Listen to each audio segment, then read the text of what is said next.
We saw you in there. We were watching the whole back and forth with yourself, the president, and a gaggle of reporters in the Oval Office. You had everything from whiteboards to stats to make the argument to President Trump. Did you manage to soften some of the edges when it comes to Trump and the alliance? Well, I mean, what I think is important is to be fair, and fairness dictates that this president is really doing a huge amount of work to get NATO in better shape. He had a big success last year in The Hague with the 5% spending commitment.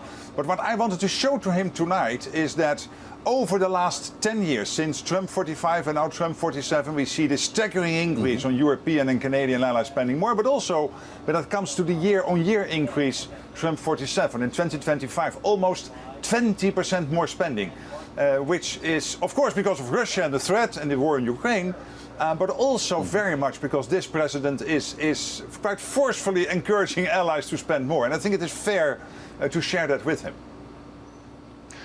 Well, and Mr. Secretary General, it's not just the president, it's others in his administration as well. The Defense Secretary Pete Hegseth said in Brussels recently that the U.S. would stop paying NATO dues if the allies don't meet defense spending targets. In your understanding, is this just the long-term 5% target that matters, or has this administration set out to you that there needs to be more interim goals met in the short term? Well, what we are seeing already with the almost 20% increase, that you are reaching the max in terms of absorption capacity. You can only each year on year spend so much more because you have to find and hire and contract the men and women in uniform, and obviously you have to work very hard, and the US is doing that, Europe is doing that, on expanding the output of the defense industrial base, which at the moment, on both sides of the Atlantic, is simply not producing enough. So the president is now meeting with the bosses of the big defense industrial companies in the United States to again make that argument. But then, given that background, spending almost 20% more means that he not only got the promise in The Hague, but that allies are now delivering. Take Germany, spending twice as much in 2029 than they did in 2021. More than 150 billion by 2029. These are really big numbers and a great success. I want to ask you about Ukraine, Secretary General, and what you heard from President Trump today. It was shocking for a lot of people to see massive black clouds of smoke pluming over St. Petersburg. We know that Ukraine is reaching deeper into Russian territory and making remarkable use of its advanced drone technology. Does President Trump believe Ukraine can win this war militarily? Well, let me not speak for President Trump, because I think he should do that himself. But obviously we discussed Ukraine. And you heard this also in the public part of the meeting with the media in the Oval Office, that he acknowledged that Ukraine is doing well on the battlefield. It's doing well in terms of hitting some of the critical infrastructure in Russia. I really think that over the last 3 to 6 months, Ukraine is doing much better. And when you look at the amount of Russians getting killed or seriously wounded, we are now reaching numbers of 30 to 35,000. When you look at the war in Vietnam, in 14 years, the United States lost, Russia is now losing in 5 weeks what the United States lost in 14 years in Vietnam. Russia is losing now in 3 weeks what the Russians lost in 10 years in Afghanistan in the 1980s. These are staggering numbers. So, as you saw in the public part of the meeting, the president very much acknowledging the fact that the Ukrainians are doing so much better. Also thanks to US support, which is there, paid for by the European and Canadian allies, and other key help the US is providing. Well, as we consider what Ukraine has been able to accomplish in the longer-range strikes we are seeing into Russian territory, Secretary General, have any of the NATO allies expressed some concern about that, the idea that it could spark further Russian retaliation and enrope NATO countries into it? Well, I think we should start by seeing what happened in 2022. By the way, in 2014, when they grabbed Crimea, and then in February 2022, when they started the full onslaught on Ukraine. This was unprovoked.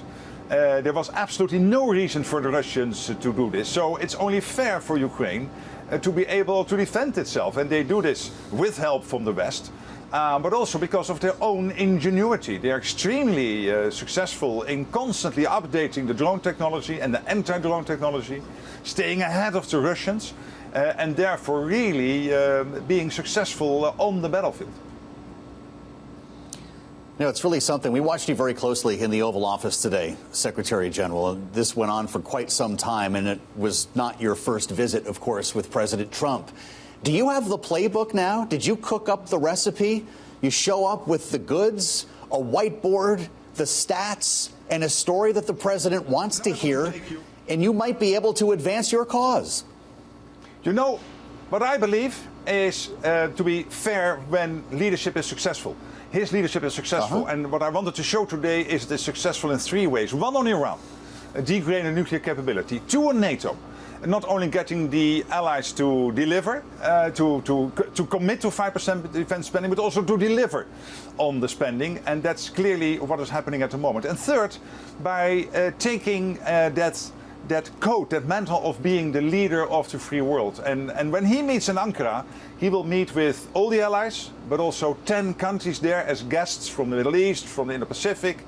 A total combined GDP of $70 trillion, 2.5 the size of the United States. Absolutely there to hear his views, to get his thoughts on the next steps we collectively have to take.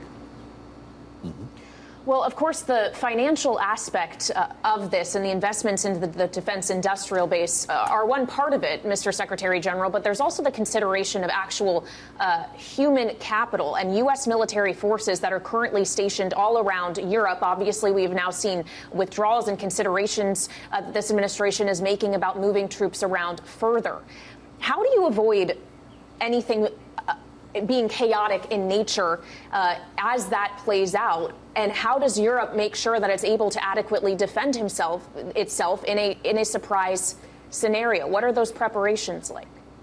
I think the United States is doing that. So let's first agree that the United States has to take care of multiple theaters, not only Europe, also, for example, the Indo-Pacific. And if a situation would occur where they have to defend both sides of the equation, both the Indo-Pacific and Europe, they have to avoid a situation in which they have spread their resources too thinly. This is why Europeans have to step up. This is NATO 3.0, a stronger Europe and a stronger NATO.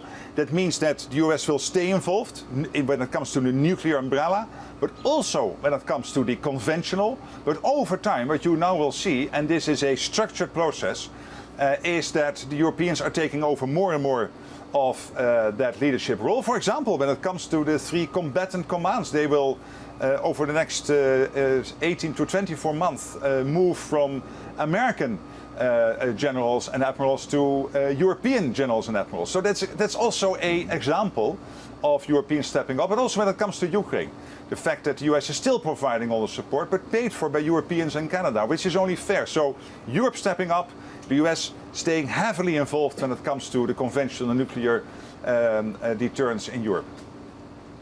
The President's had a lot to say about NATO's lack of involvement in the Strait of Hormuz. Did that come up today? Did he have a message for you on this, or is he moving on? No, yeah, you've seen this in the public part, and I know there is disappointment. And the point I wanted to make is that the disappointment has to do with a couple of isolated cases. Yes, they are there. I understand the disappointment, but when you look at the overall picture of European nations living up to their bilateral basing agreements with the United States. So this is not NATO; these are bilateral agreements, but obviously they are all allies. When you look at that, what you see is between the end of February, when the war started on the 28th of February, until the ceasefire mid-April, that between 4,000 and 5,000 US planes taking off from European bases. This is Europe as one big power projection platform for the United States. Did the president know that before you told him? I guess so, yes. He knows all these numbers, but I think it is fair to also point out to that fact. Yeah. Well, as we consider the different facts and figures here, Mr. Secretary General, when we consider the actual articles that bind together the NATO alliance, including Article 5. I know before you came over to speak with us, you were speaking with a number of reporters, and you told them that you are absolutely certain that the U.S. would protect Europe if necessary. Is that just a certainty that you feel the U.S. would abide by Article 5, or did the president say that to you directly? Did he verbally reaffirm that commitment?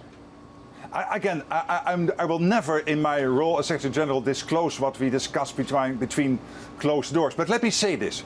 Article 5 is there to protect the whole of the alliance. And the US is not only involved in NATO to protect Europe. NATO is also there to protect the United States. You have seen Jonas Støre, the Prime Minister of Norway, visiting the White House in April last year and showing those charts with these huge Russian nuclear submarines just over the border from Norway in these big Russian ports. And he explained to the President, these submarines are not there to attack Norway, they are there to attack the United States. And to prevent these submarines to become a threat to the United States, we have the alliance working together, making sure that these submarines are not capable of reaching the shores on this side of the Atlantic. And then when it comes to Europe as such, the fact that the US is so heavily involved in Europe also gives the United States the ability to do long-range strikes, the ability to control critical choke points, the ability to have industrial depth when it comes to defense industrial production. So there are many reasons why the US is involved, not only to protect Europe, but also because the defense of the US mainland is involved here. The President had some nice things to say about Turkey and President Erdogan in the Oval Office today. And of course, we had pretty big news. It was a market-moving headline. The President announcing he's sending more engines, aircraft engines, to Turkey, despite objections from some in Congress. Secretary General, is this the right move right now?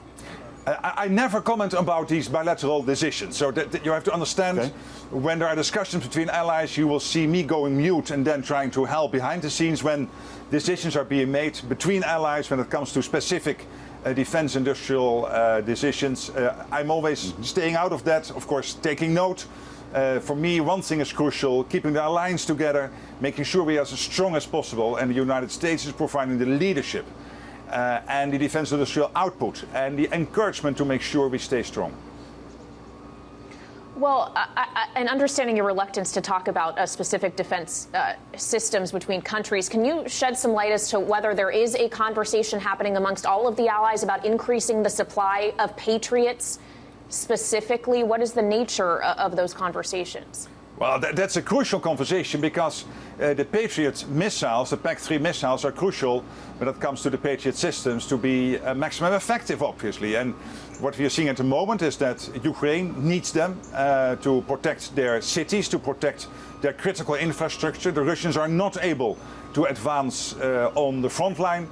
They are losing a lot of Russians, as we discussed already in this interview.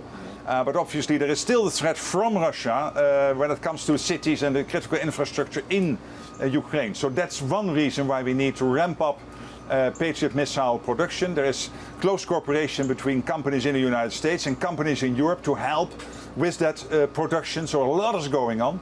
I guess the meeting the President is now having with the big defense industrial companies will also partly be about the Patriots. But also the other defense industrial output of the United States. So, yes, this is absolutely being discussed, and it is very important. This is what you need most now, the interceptors for Patriots, THAADs. Are there others, Secretary?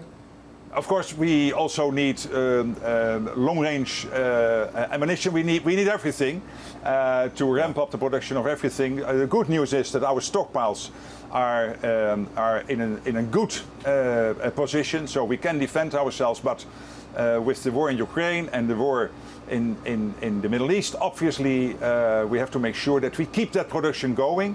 And with all the money coming in, there is also from a purely commercial perspective for defense industrial companies every reason to ramp up production because the demand is there and the money is there, both in the US and in Europe and Canada.